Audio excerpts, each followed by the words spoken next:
Hi there, welcome along to an exclusive one-off episode of High Performance in partnership with BT. And we've got something very special for you because I'm sitting here with four people who are leading the way as founders, as CEOs, as leaders in business. We've got Ed, who's the CEO of a leading business consultancy. We've got Maggie, who's the CEO of Lewis FC. We've also got Clem with us, the owner of two incredible South London pubs.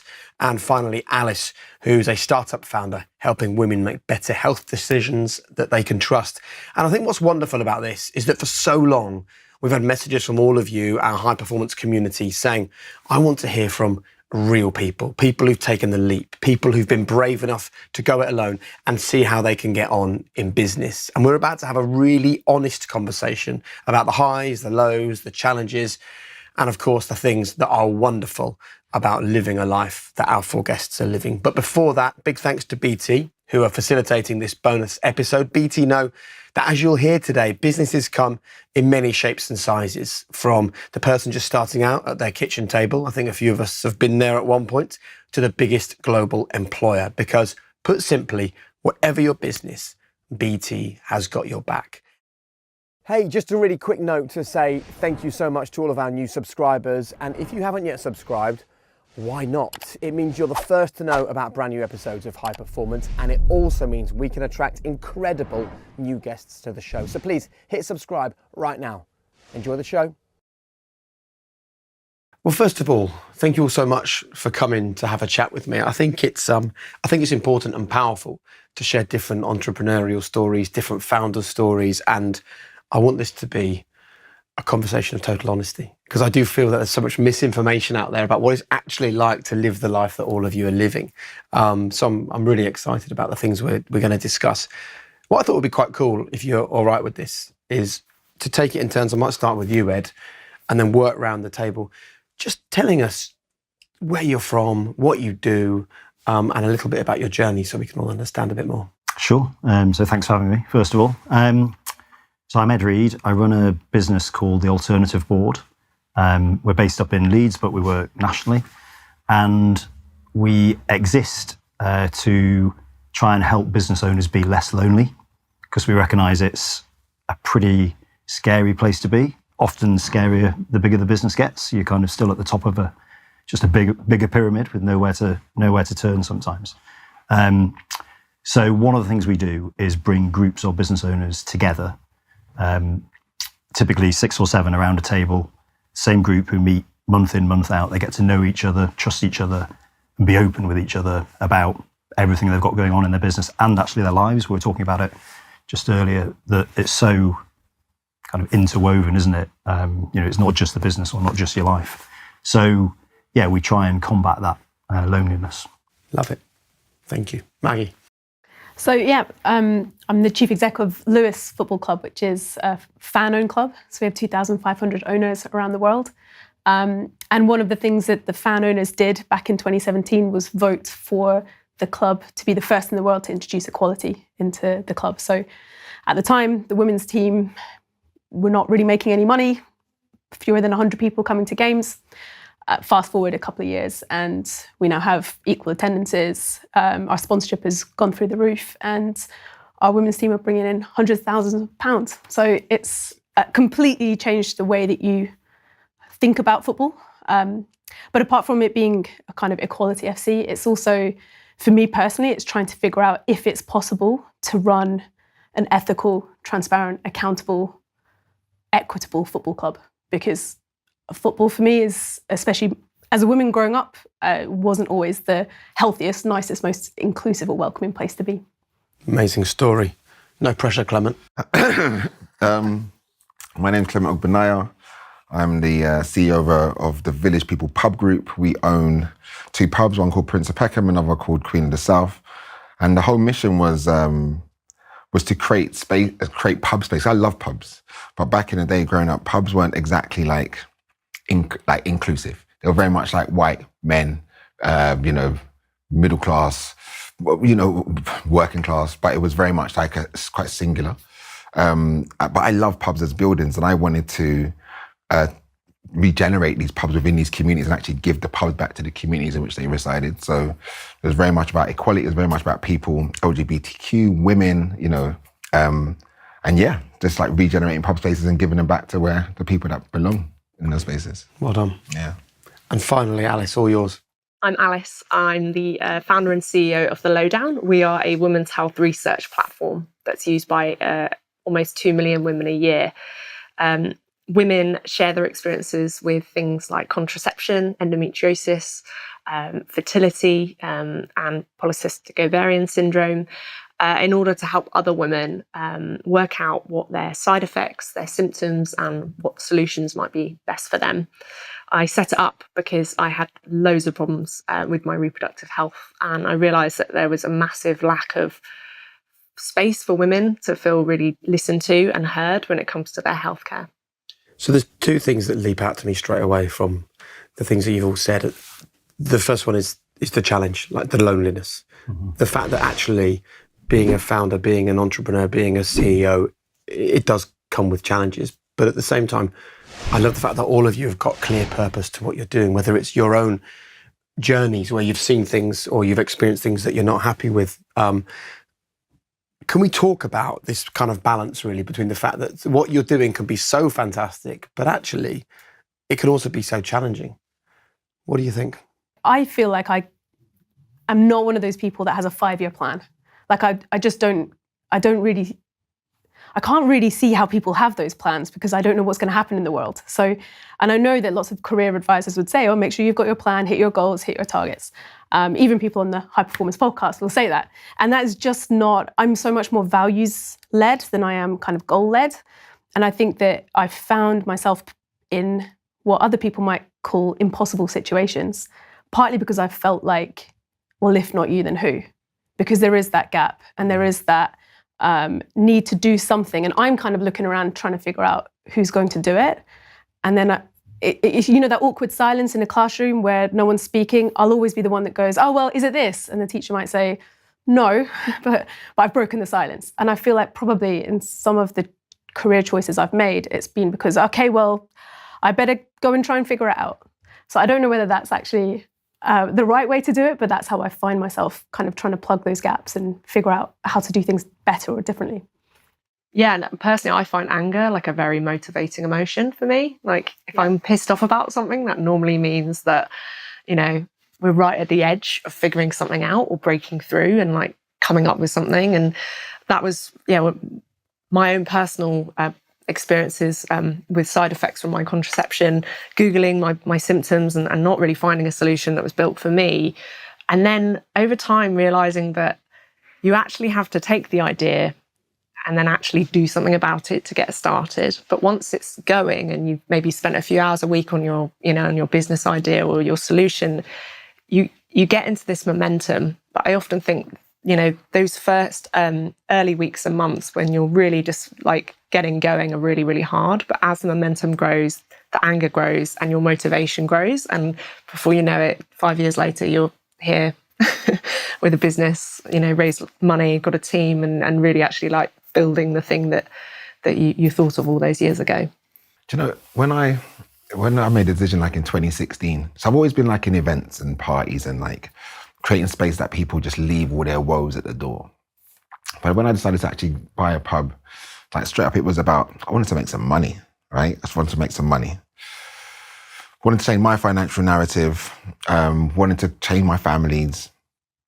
And then I opened the doors May 2017. And it was insane. So we had two old ladies, black ladies walk in, and they lived in the estate across the road. And she said on the 18th of May, she came in and she said, you don't understand what you've done. I've lived here for over 40 years and I've never walked into this pub. And it was so powerful. Like it was just, and then all of a sudden you go from, and don't get me wrong, I'm 42 years old. So at the time I was about 35, 36. So you're starting to get a sense of social responsibility. But at this point I was like, rah, this is quite significant. And I know when I talk about pubs like, see, for me, my pubs are a slice of the ecosystem or the world that I would like to live in, just represented within this pub. And when I see people that need that sort of like inclusive and feeling, it just changes the whole motivation. So I believe in like making magic, and if you make magic, you make money. And that's been my mantra since I opened up Prince of Peckham. But fortunately, it's done what it needs to do. But having that why, that purpose, like, because there's days where I think if you're chasing the pound, you end up making short-term decisions. And I'm not here to like look over my shoulder every 2 days. Whereas I think when things are a lot more deeply rooted in yourself, because there's days you don't want to wake up. Like if you're getting out of bed just for money, then you're not my kind of person, But when there's days when you wake up because your why is strumming, like you have to get up right now because you're here to make. And also that has its own drawbacks because you're so like connected with all this. It's so multifaceted and so like layered. Your staff, your training, your development, your accounts, your this. But I really believe in like the magic and the purpose of like creating these spaces that encourage inclusivity, that encourage like people to just want to be who they are, regardless of what the Western norms tells them to be. So yeah, that's absolutely like why it's important. That's so funny because that is unbelievably similar to what we do, but we just do it without the booze, which is I'm maybe thinking we need to rethink. But we are also creating spaces where people feel safe and listened to and kind of valued, which I think sometimes they feel like they don't get that when they're in a group with people who don't own businesses because they just don't quite get it. And we're massive champions of SME owners. Absolutely think they're the heartbeat of the UK economy. I've worked in corporates kind of half my career before I did this, and some of them do some great stuff, but actually SMEs make the economies around the world sing, and yet they're often stuck with nowhere to go. And that's our kind of mission, to give them the kind of that sort of Prince of Peckham environment, but so far without the booze. Yeah. So tell me what purpose does for all of you, because from my own personal experience, it gives me clarity of thought. I wouldn't be sitting here and I would still be hosting sports programs on the TV if I didn't have a sense of purpose. High performance gave me for the first time in my life, I actually felt useful for other people. And that was a real sense of purpose for me. And I'm really interested in what drives you all as individuals. What is the purpose? Is it for you? Is it for others? Is it for your family? I've got 2 daughters who ultimately will be 2 black women. And my whole thing was like, I know how I grew up. I was born in Nigeria. I came when I was 6. And I remember I've got a picture on my Instagram and I'm in Heathrow Airport. Me, my mum, my brother, and my sister. Me, my mum, my brother, my sister. Yeah, that's the thing. And I remember just feeling really alien, excited by alien. Like, what the hell's going on here? I'm in London. I'm in Heathrow. And then I started school and I grew up in Southeast London. And back then, being African wasn't cool. It wasn't, it wasn't like you was either white or you were Caribbean kind of thing. And it was understanding, like figuring things out, like what position I had, or, social standing, all this sort of stuff. And I think for me, with my 2 daughters now, when I say change, and I want to change their narrative, I want ownership to be their default. I never want them to feel less than any of their lighter skinned counterparts. I want my 2 daughters to be empowered by who they are, not what people are telling them to try and be. So like that's definitely, if the right answer to the question, like that's my high performance purpose. But what does it do for you? It gives me like, whoa. Does it? Yeah, absolutely. Like I was talking about, getting out of your bed, but also I take what I do seriously, and I think when people look at pubs and stuff, it's the service industry doesn't necessarily get the respect that it deserves. I mean, one of my pubs turned over £4 million in 1 year. No one would expect that from a boozer. That's because we do things at a level where every single person that comes in, the experience that we deliver is actually like, the end result is everyone that comes is going to leave with that level of empowerment, that level of like ownership, that belonging. And that really what it does for me. Do you all relate to when I said to Clement, what does purpose do for you? And he goes, it gives me like, 100%. We all know that. Do you know what? I think all of us go, I know what this feels like, but I've got no way how to describe it to other people. How can we do that? So we try and get all of the people who we work with, we try and get them really focused on their purpose. And it is a massive struggle sometimes.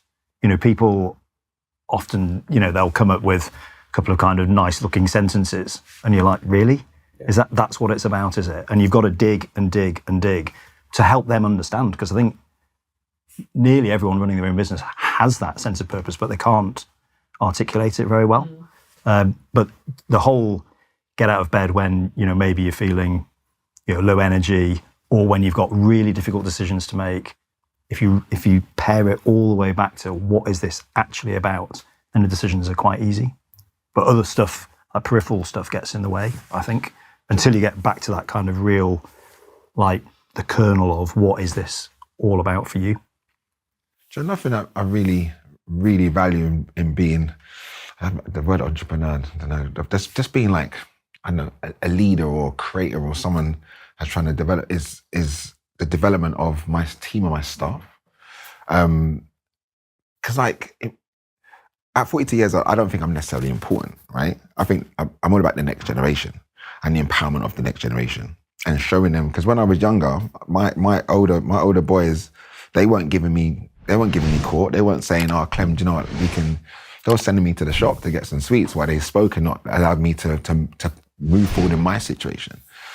So like being in a position where I am allowing younger people to speak to me, to give them employment, because I weren't given many chances as a 16, 17, 18-year-old in retail, whereas when I would come in late and they'd be like, all right, cool, see you later, bye. Not really trying to understand there's a socioeconomic impact of being a kid living in Southeast London with your mum and dad who there's no money. Like that all has its impact, and it's taking that experience and understand that with the next set of people and giving, and that development of individuals is something that I really, really, really, really value. I think you touched there on like this concept of power dynamics, which are sometimes there for absolutely no reason. So I think in football, you obviously have these power dynamics. You're a player or you're a coach and you just tell the players what to do. And then you've got the club, the CEO, the directors, they tell the staff, they tell the players what to do, they make the choices. And there's almost like this hierarchy of power that is there for more than 100 years. But for what? I mean, most businesses that are really well run are actually much more collaborative, much more cohesive, much more sharing. There's a lot more humility. And so I think that's one thing, like at Lewis, we're constantly trying to unpick these things that is just the way that things have always been done. Like the whole traditional piece. Yeah, old ideas. Yeah, but it's infuriating because you're having to unpick things that people are not necessarily ready for. So when we ask our players their opinions for things, sometimes they're like, rabbit in the headlights. Why are you asking us? Just tell us what to do. And you're like, no, we're trying to figure out from you how you want this to work, or how can we do this better? And I think that's just one. I think that if you're ever in a situation where someone is saying, if anyone ever says to you, well, that's just the way we've done it, you know you're on the right. And you know that you have the scope there to start changing things, because if you can't answer, if they can only answer with that response, then yeah, it's not good enough. Can we talk about the challenges? Because it's all very well saying, I'm an entrepreneur, I'm a business owner, I'm a founder, I'm a CEO. Like, people often use that to put themselves on a pedestal, right? I don't think we talk often enough about actually the challenges that come with it. So let's have a really honest conversation about how bloody hard it actually is. Where would you begin? I set up the Lowdown because I had loads of problems with my hormones and my reproductive health. And what was then ironic, that was one of the biggest challenges of running the Lowdown, was actually when I got pregnant last year. I was so tired and so nauseous and so exhausted. I just couldn't make decisions. I just could not lead my team. I had like really bad brain fog, and it's horrible feeling like you really cannot get a handle or on a grip on things that, day to day you'd smash through your to-do list quite quickly, but you just can't. It was like definitely the most challenging period for me as a founder, but the one good decision I did make was bringing in someone to run the company while I had a baby. And I think good leadership is knowing when not to lead and when to step back and be like, I literally cannot do this. And having someone else come into the business with fresh perspective, fresh energy, and being able to fully switch off after I had my baby it was a good decision. And I think I dealt with it quite well. It's a good message, that, isn't it, Ed? It is. Good people is everything. I've run like hundreds and hundreds of these meetings that I've talked about, with, business owners sat around a table. And 80% of the biggest challenges are people related, co-founders sometimes, or other shareholders, or people in their teams. And it can be really difficult to navigate, because you're still a human at the end of the day, and you try and be nice and do the right thing. But if people aren't kind of doing stuff, that you'd want them doing, and you haven't got where you haven't got the culture right, that is a nightmare. And Plus that's really, people really look at difficult. you as having the answer. Totally. And and like I was saying before, the bigger the business gets, they still think you've got all the answers, and almost that you're not sharing them sometimes, and actually you're flailing around just with no idea actually about what the best way to go is, particularly if it's a kind of either or thing. It can be really, really tough on your own, that Flailing around with no idea which direction to go. I imagine that we all can relate to that, right? Absolutely.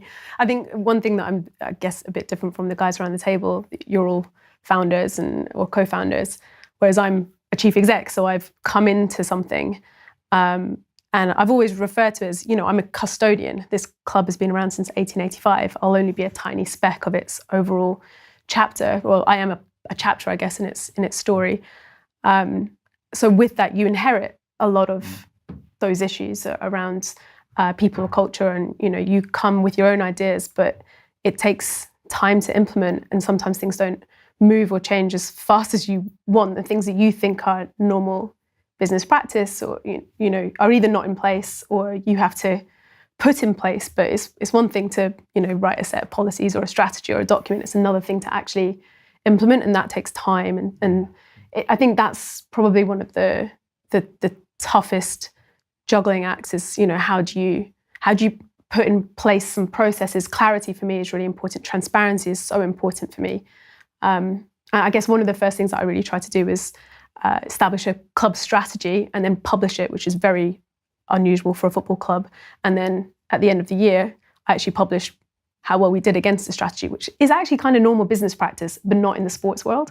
And at the beginning, people were saying, well, if we publish a strategy, then other clubs will do the same. And I'm like, if you're a chef, you publish your recipes, it doesn't mean other people can do it. So I think it's just one of those things where I just felt like it was really important to be 100% transparent in what we were trying to do. And also that allowed me to use levers internally when I was hitting the kind of culture tradition. This is the way we've always done it. And I'm like, yeah, but now we've got a strategy which says we're going to try and do things differently. But it still takes time to kind of implement and actually see through. I think I totally get that. I think one of the things that happens, and we talk about it a lot, is that arguably the faster a business grows, it can sometimes outgrow some of the people in it.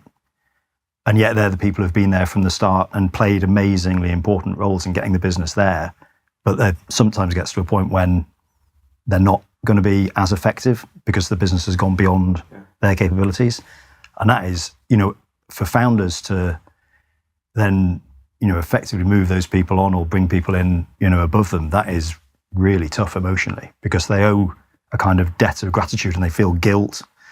And, some of those conversations can be really tough. So I think I'm moving on from that in terms of like the whole, the guilt stuff is like, the biggest challenge for me is having to be so many different things to so many different people all the time.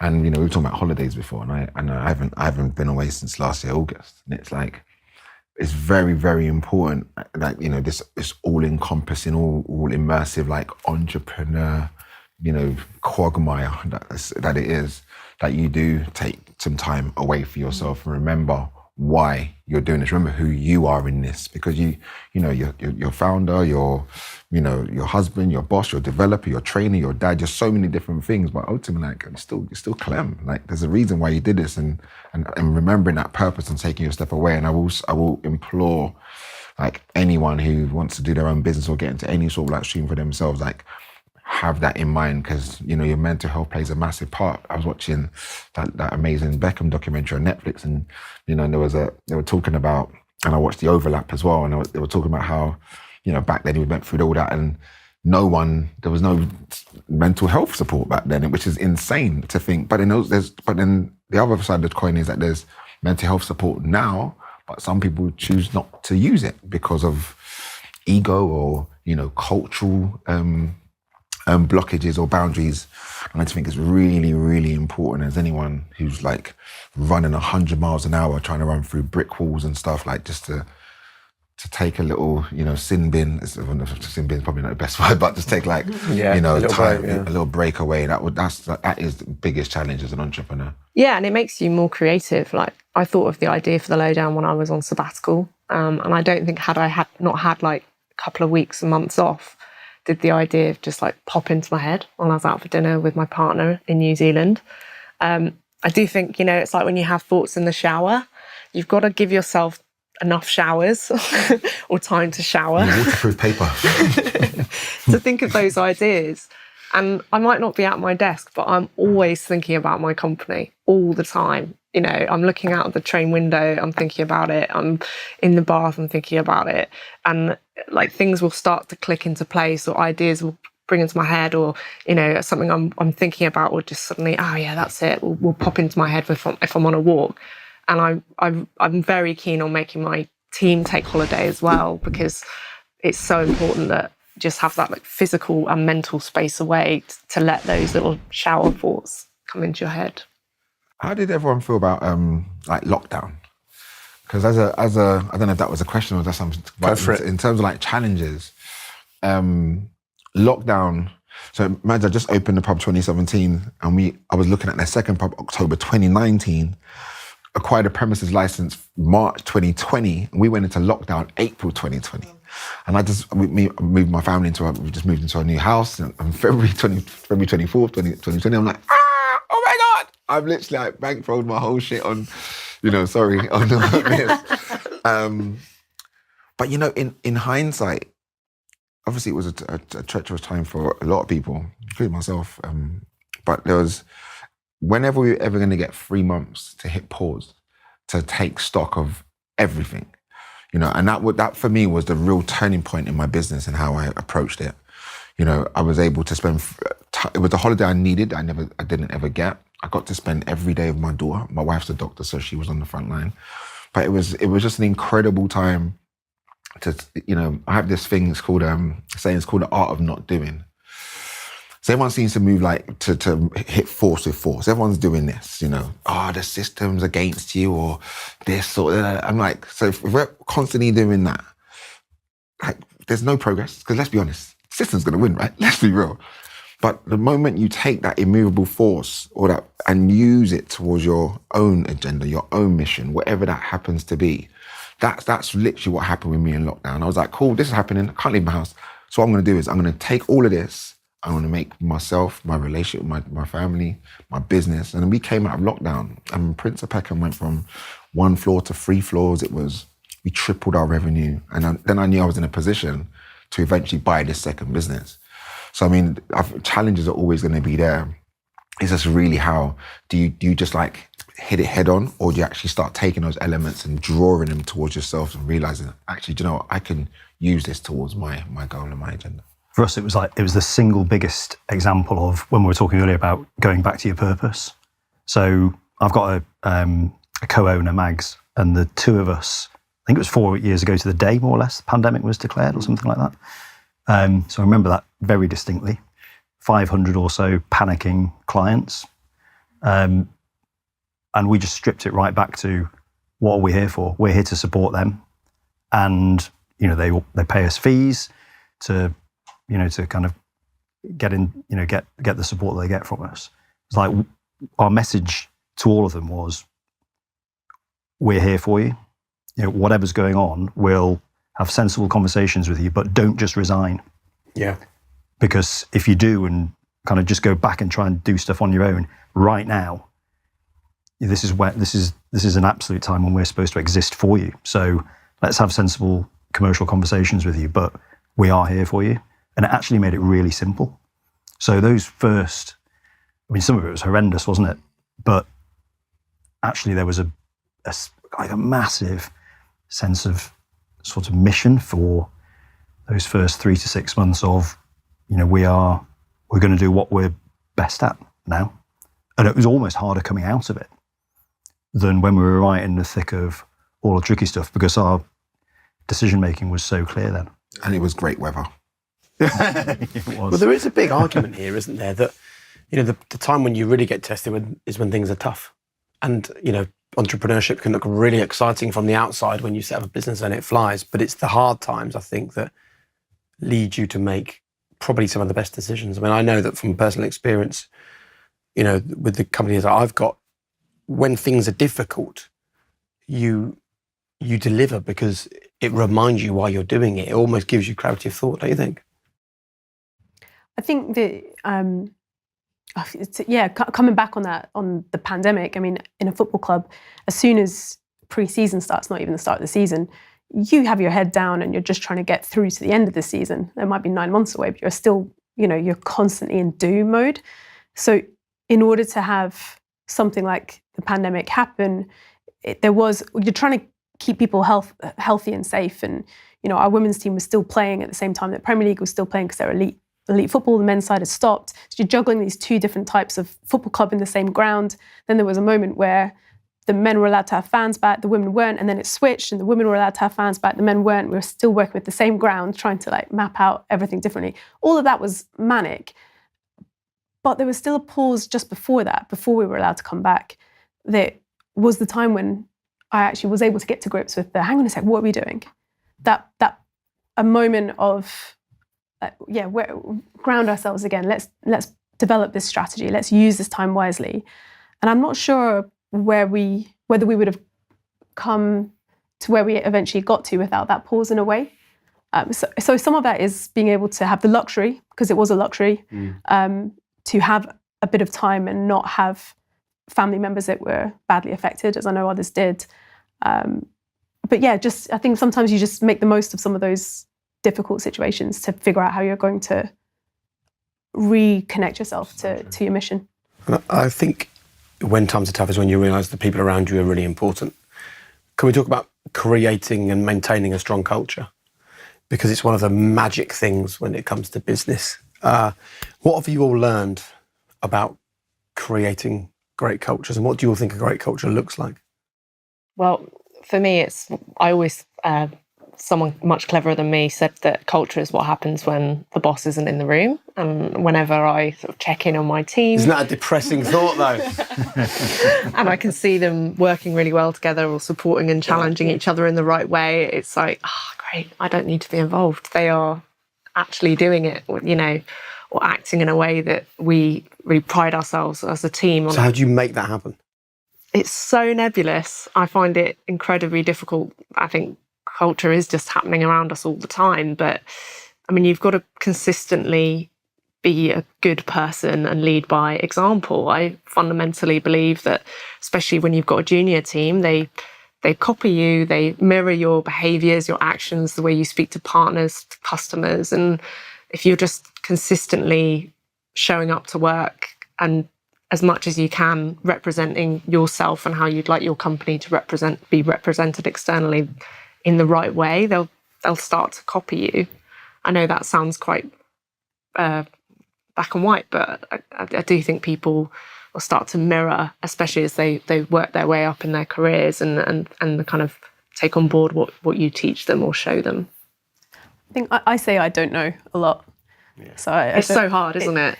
I'm kind of like, well, I don't know. What do you think? We're in this together. And I think for me, transparency is really, really important. I think a really good culture is one where people feel 100% themselves and are able to bring themselves to the table and feel like they don't have to put on a front when they go to work or dampen down a part of their personality when they go to work. I really would want everyone to be able to bring their whole self and feel welcome. And how do you create a culture where they feel they can... I think it's the transparency. I think it really is like being as open as you possibly can, listening a lot, and also, making allowances for people's ways of working, which might be a bit different to yours. That's one of the things I struggle with the most is I'm constantly trying to think to myself, is there actually an issue here? Or is it just that this person is working in a slightly different way to the way that I would work? And that gives me pause from time to time. But also at the point that I know that no, it's not just that person works differently. There is actually a clash of values. So there's a clash of, there's actually something deeper there. It gives me more energy to actually address that in a more concrete way. And either move that person on or figure out what has to be done in that situation. But I think humility is really, really important. I think we have to be so humble about what we know, what we don't know, what we know about each other's ways of working, personalities. Like, we don't know what's going on, and we might think that we're close to our colleagues and to our staff, but we might not actually know exactly what's going on with them as well. Where does hard work fit into this then? Because I have a business in West London. It's almost 300 staff, which I think is quite hard to maintain a great culture, right, when you've got that amount of people. But we've been voted one of the best places to work in TV for 7 years running. Wow. So there's something that's working, and it's working really well. And I think it is allowing people the freedom. But also, I actually think people really love the fact that we expect your ultimate best work. And it's the most important question I think we ask our staff. Is that your very best work?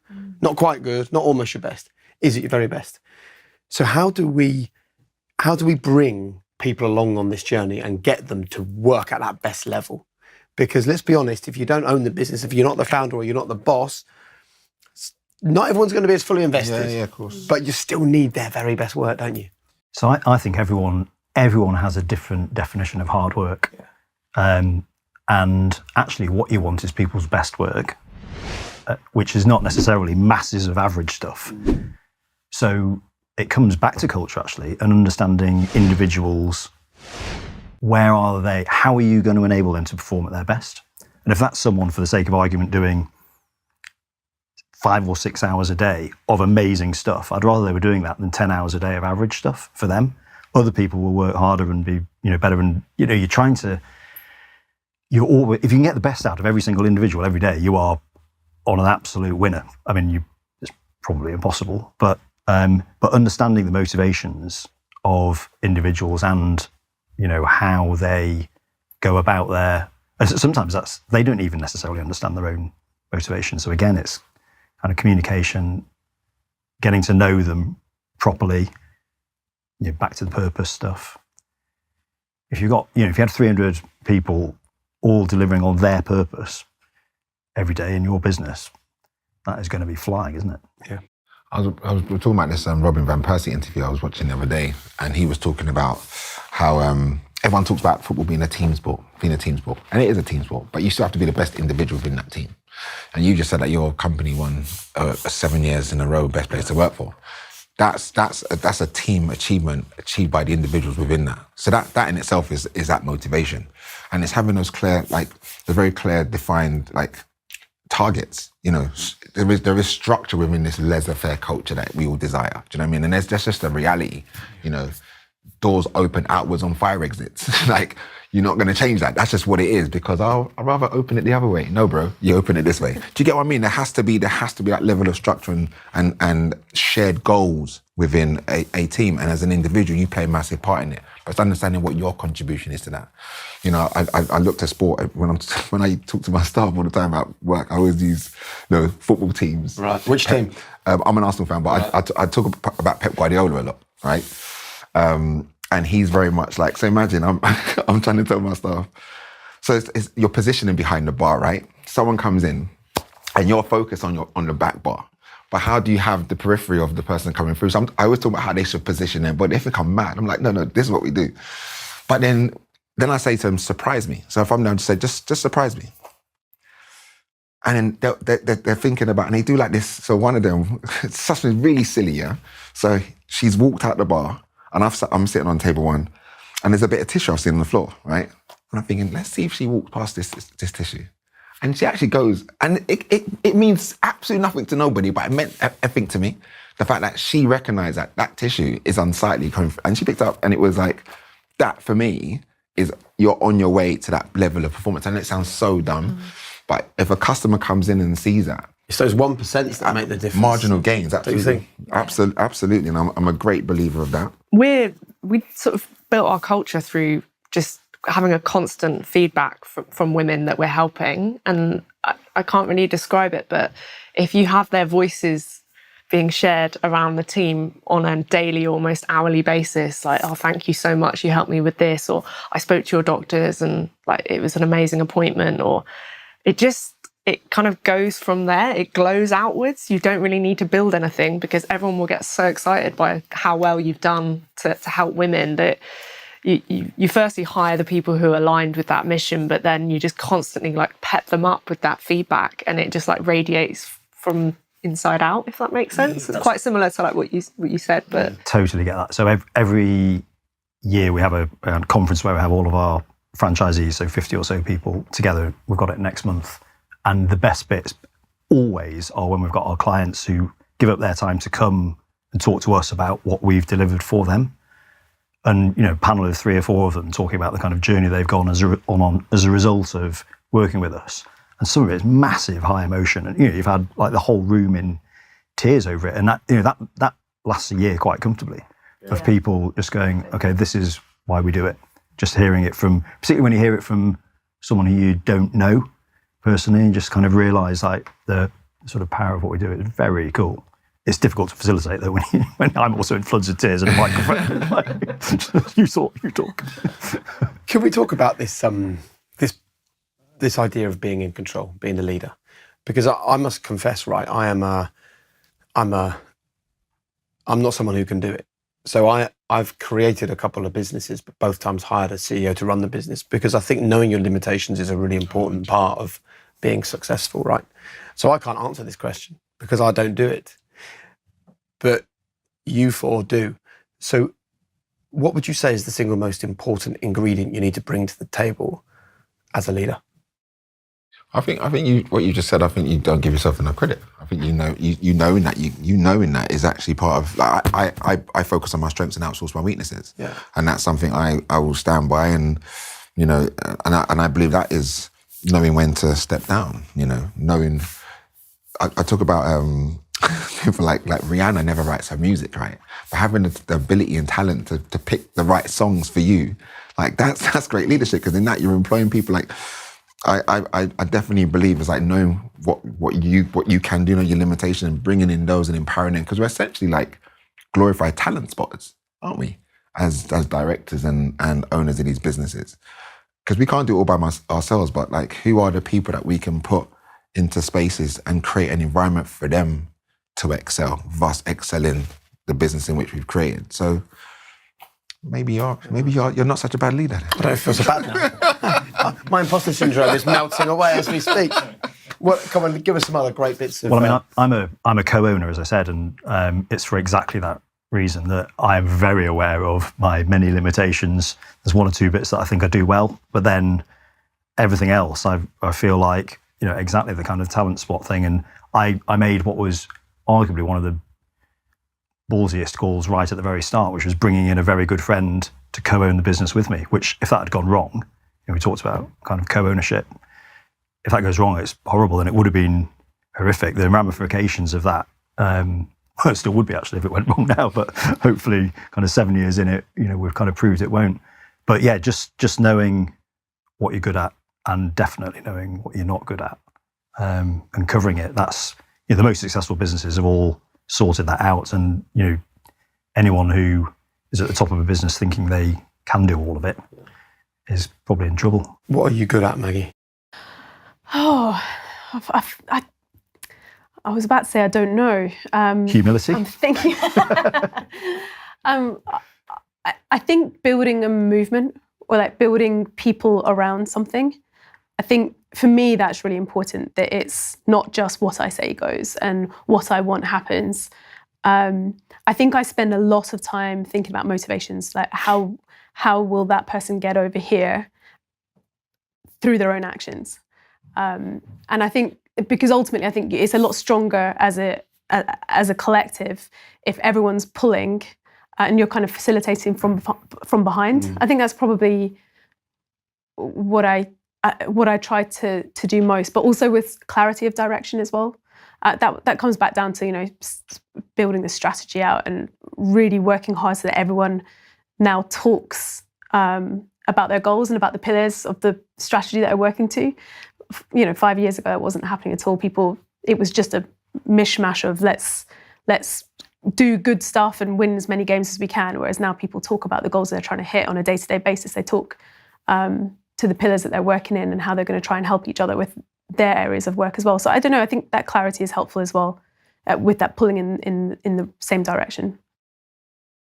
I don't think I've come across a leader a really good leader who's not either both a really good communicator and also being really organised.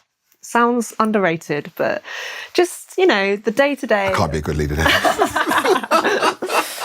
But Clement, like what you really need to get done. Do you know what I mean? Like in order to achieve or like what you need to as a business, or like you're able to prioritize and execute. And I think there's, I guess others have touched upon like missions and driving teams, but also like just always knowing at the start of a week or a day, like I just need to get like this thing done. How do you work out what the thing is?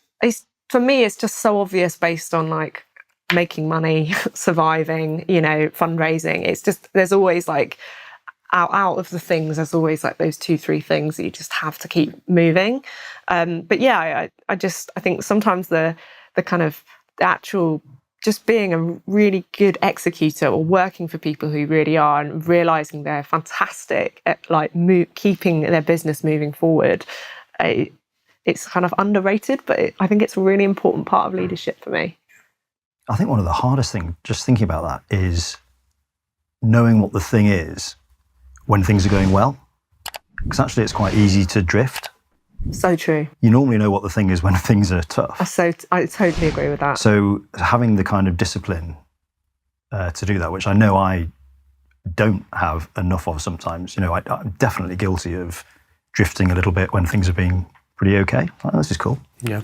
And then probably something happens that you get caught out on and think, oh, I need to get back and just like focus on that, because knowing that one thing, for the day or whatever it is hard.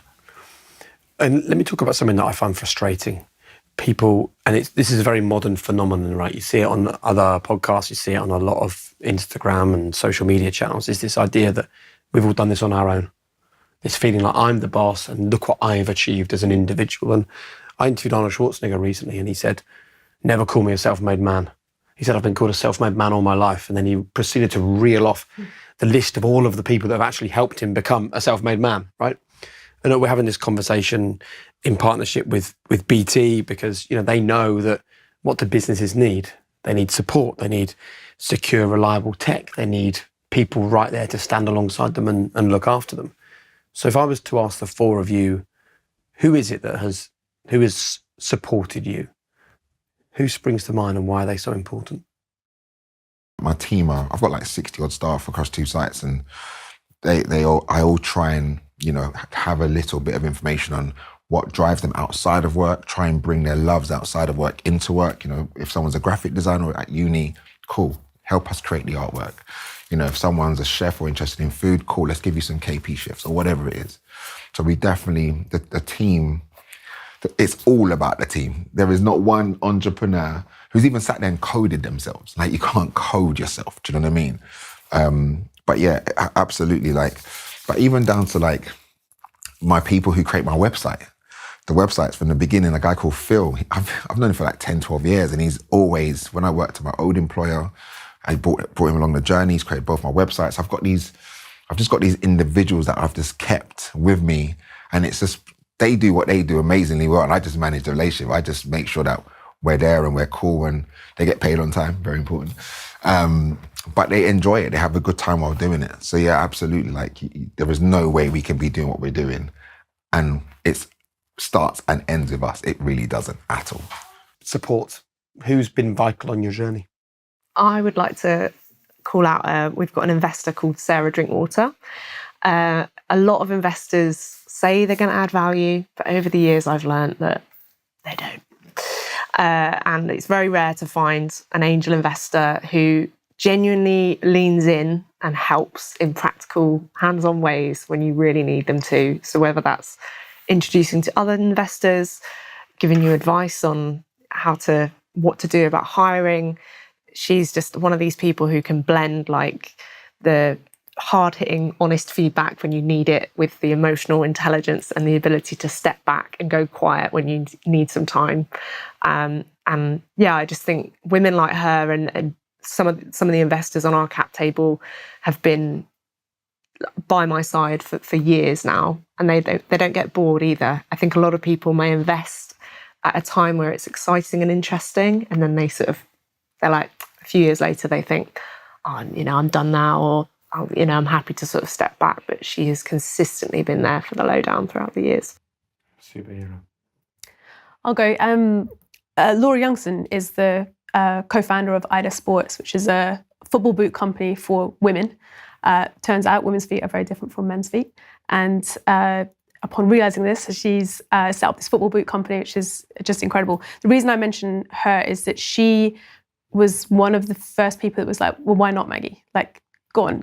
That person that kind of extends yourself beyond what you think you're capable of. Lovely. I think she's been incredible for me outside of the club. Inside the club, there's an incredible woman that I managed to bring in who is just the perfect person to talk to when it comes to culture, values, and high performance. Her name's Kelly Lindsay. She was the manager of the Afghanistan national women's team and was also involved in actually getting a lot of the Afghan female players out of the country when the Taliban took over just a couple of years ago. She just joined us at Lewis while she was also trying to figure that out. But she really understands culture and the way that, feeling 100% yourself is going to get the best out of you, and really helped us at Lewis try and figure out what that means on a day-to-day basis. And then the last person, Lynn Burrell has been the general manager inside the club. So she's been there right from when I started. In fact, she was the first hire. I was the second hire at the football club. Since then, we now have, 20, 30, 40 people working at the club. And she's so resilient and tough, and is probably the person whose shoulder I'll cry on the most. And she'll always give that good guidance and be like, no, we're on the right track. This is the right way to go. I think everyone needs a Lynn Burrell in their life. Brilliant. Ed? Yeah, they sound awesome. So 2 women, my wife, so The boss. the boss. So she actually was the person who helped me make the leap. She said to me, you need to do this, when I first decided to set the business up. And I think I would probably have bottled it if she hadn't done that. She was like, no, you need to do it, partly to get out of my hair, but it's clear that this is for you. And so that kind of instilled that belief at the start. And then, Mag's my co-owner. She's amazing. We've got, a brilliant relationship where we're very open and honest with each other. There's a lot of WhatsApp that goes on, in the evenings, over the weekends, that kind of stuff. But I would not like to do it without her. So, I'm really, really lucky to have that relationship. I want to just do a few quickfire questions if you're happy with these. Yeah. What legacy would you hope to leave through your business? Women's voices being at the centre of healthcare research and drug development. Business owners having better lives. Nice. For me, other football clubs looking a little bit more like Lewis FC. Thank you, Maggie. Clem? Take care of your community and the rest will take care of itself. Biggest strength, greatest weakness? Greatest weakness, possibly giving some people too many chances. Greatest strength, giving people a good chance, a second chance. Really good. Ed? Biggest strength, probably emotional intelligence. Biggest weakness, confidence bordering on arrogance. You've kept it well under wraps. You've only seen me for an hour. Alice?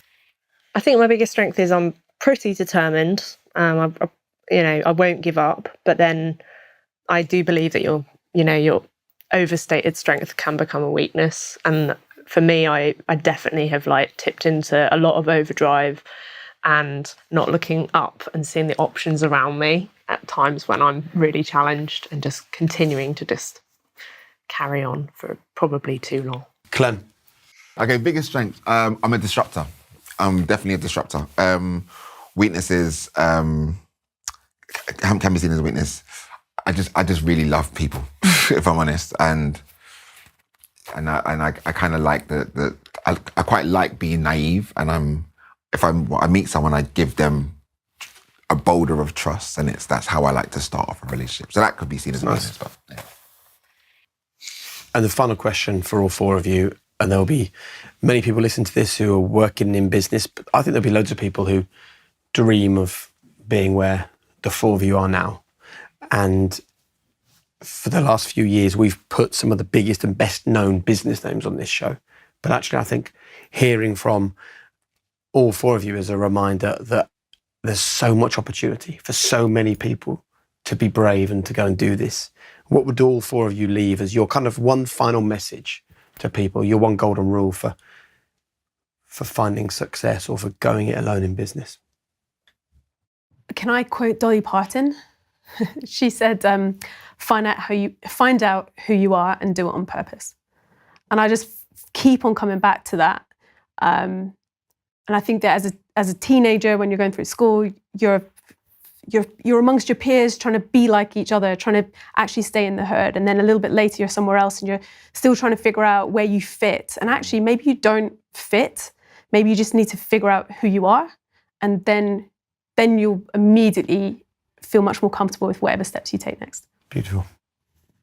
Mine's really easy. You don't have to go it alone. However you find other people to go on that journey with, do it. Build it and they will come. Build it and they will come, for sure. Yeah, just that the most important story is the one that you tell yourself. Whether that's... So therefore, it's all about your own expectations. So if you set your expectations out and then give it a crack, and it kind of, nothing else really matters. It doesn't really matter what anyone else thinks. It doesn't really matter if, quote unquote, it's successful or not, if you've set out the right expectations for you and what you want to achieve. Really nice. And I would add my final one, if you'd all indulge me, which is just do a favour for someone every opportunity you get. Because I think for too long we've had conversations in the world about the fact that business is hard-nosed and aggressive and unfair and unkind and every man or woman for themselves. I think all five of us would agree the only way you can be successful in business is through care, love, collaboration, lifting each other up, shaking hands, not shaking fists. That's the kind of conversation I think we need to have about business, and I feel that's what we've had. Thank you all very much indeed. Well done, everybody. Thank you very much. Thank you very much. Thank you to BT. Well, as we wrap up this conversation about business and entrepreneurship in association with BT Business, I just thought I would finish by sharing a few thoughts that I jotted down during the conversation. I always have my trusty notebook with me, and I made a few notes about things that really stood out to me. I thought it was really interesting what Maggie spoke about a 5-year plan and not having a 5-year plan. And I sort of understand that. I think so often people talk about you have to have a long-term vision because vision drives decision. But I sometimes wonder whether the correct decision is impacted by the vision, and that sometimes instead of thinking, well, where does that put me on the path to a 5-year plan? You're only able to deal with the information in front of you at that moment. So just making the next right decision on a day-to-day basis is really important. I think what you should then do, and this is what I've certainly done over the years in my businesses, is stop and look at where you are on your 5-year journey, but don't allow that 5-year journey to dictate every decision that you're making along the way. I also loved when Clem spoke about community. I think that is the secret sauce for 2024 and beyond. I think the days of trying to get billions of people to follow your journey are over. What you actually need is a group of really engaged, really interesting, really driven and passionate people who all feel the same way and want the same thing. And the community doesn't have to be huge, but the power of a community is amazing. And also Clem spoke, I've noted down here, about focusing on strengths and outsourcing your weaknesses. Like, that is 100% something that resonates with me. I'm a co-founder of the Whisper Group. We have a CEO. I created High Performance. We have a CEO. I'm an investor in Mission. They have a CEO. I'm quite a large shareholder in Coral Eyewear. They have a CEO. Like, I know that I'm an ideas person. I know that I'm an energy giver. I know that I'm a creative. I know that I'm not a CEO. I don't organize. I'm not great at running teams. I find difficult conversations very difficult. I don't set KPIs and deliver on those. I just know where my weaknesses are. So I love what Clem said about focus on your strengths and outsource your weaknesses. I love the conversation about Ed saying that good people are everything, and I firmly believe that. I actually think that every business is a recruitment business, because what is a business? It isn't the bricks and mortar, it isn't the name, it isn't even what the business does, it's the people that are in it. And, Ed spoke about 80% of the biggest challenges are people related. And I've spent my time in life not really hiring people, but collecting people, just meeting really interesting people. I did it recently when I went on a family holiday. I met a guy and I've now brought him into the fold to do some work with us across the board. And I think that's the way to do it, to get a good understanding of who someone is rather than the qualifications they've got. And what about Alice saying that anger is a positive? I can relate to that. I think that we're taught so often that anger is a negative emotion, but it isn't actually. We say that envy is negative. Well, what's envy? It's seeing what someone else has and wanting it. We're told that you shouldn't feel imposter syndrome. Well, of course you should, because it means you're doing things that are challenging. And I love the fact that, Alice has thrown something in there to the conversation that is going to challenge people, which is that anger can be a positive. You can use it as a strength, People get their energy sources from different places, and it doesn't matter where you get it from, as long as you've got that energy. Thank you for checking out High Performance. BT, thank you for partnering with us. Thank you to our amazing guests in this conversation. And as for you, I hope that it's delivered you a bit of inspiration, some food for thought, so that you can go and find your own version of high performance. Thanks for listening, and I'll see you again soon.